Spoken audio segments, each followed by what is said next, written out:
Auteur theory is a theory originally of filmmaking which holds that a film reflects the director's personal creative vision. It arose in France during the late 1940s as an outgrowth of the cinematic theories of André, Bazin and Alexandre, Astruc, dubbed auteur theory by American film critic Andrew Sarris.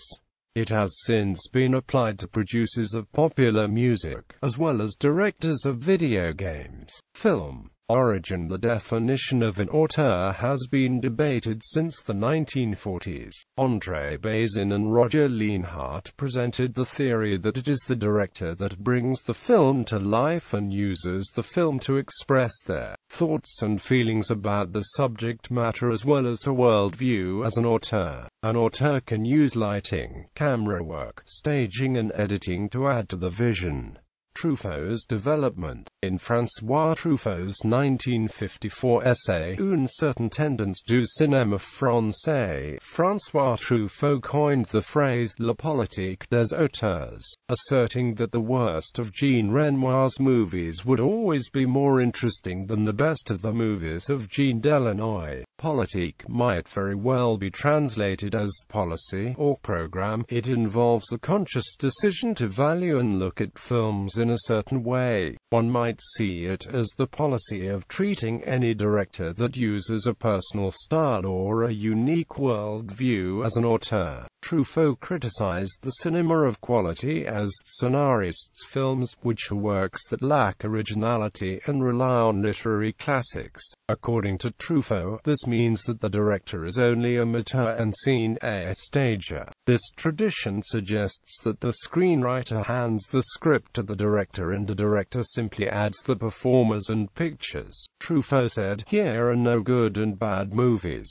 only good and bad directors." Criticism. Starting in the 1960s, some film critics began criticizing auteur theory's focus on the authorial role of the director. Pauline Kael and Sarris feuded in the pages of The New Yorker and various film magazines. One reason for the backlash is the collaborative aspect of shooting a film, and in the theory's privileging of the role of the director. In Kael's Raising Cain, an essay written on Orson Welles' Citizen Kane, she points out how the film made extensive use of the distinctive talents of co-writer Herman J. Mankiewicz and cinematographer Greg Toland. Some screenwriters have publicly balked at the idea that directors are more authorial than screenwriters, while film historian Alexandre Harmetz, referring to the creative input of producers and studio executives in classical Hollywood, argues that the auteur theory collapses against the reality of the studio system. In 2006, David Kepen coined the term Schreiber theory to refer to the theory of the screenwriter as the principal author of a film. In law, the film is treated as a work of art and the auteur, as the creator of the film, is the original copyright holder. Under European Union law, the film director is considered the author or one of the authors of a film, largely as a result of the influence of auteur theory.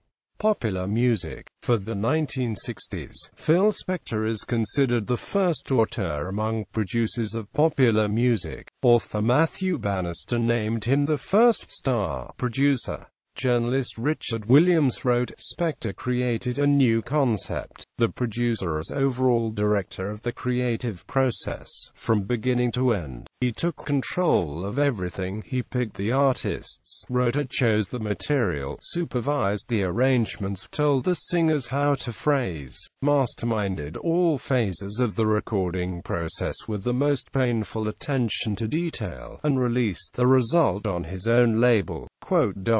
Another early pop music auteur was the Beach Boys' multitasking leader Brian Wilson, who himself was mentored by Spector. Before the progressive pop of the late 1960s, performers were typically unable to decide on the artistic content of the music. Wilson became the first rock producer to use the studio as a discrete instrument, thus making the Beach Boys one of the first rock groups to exert studio control. Music producers after the mid-1960s would draw on his influence, setting a precedent that allowed bands and artists to enter a recording studio and act as producers, either autonomously, or in conjunction with other like minds.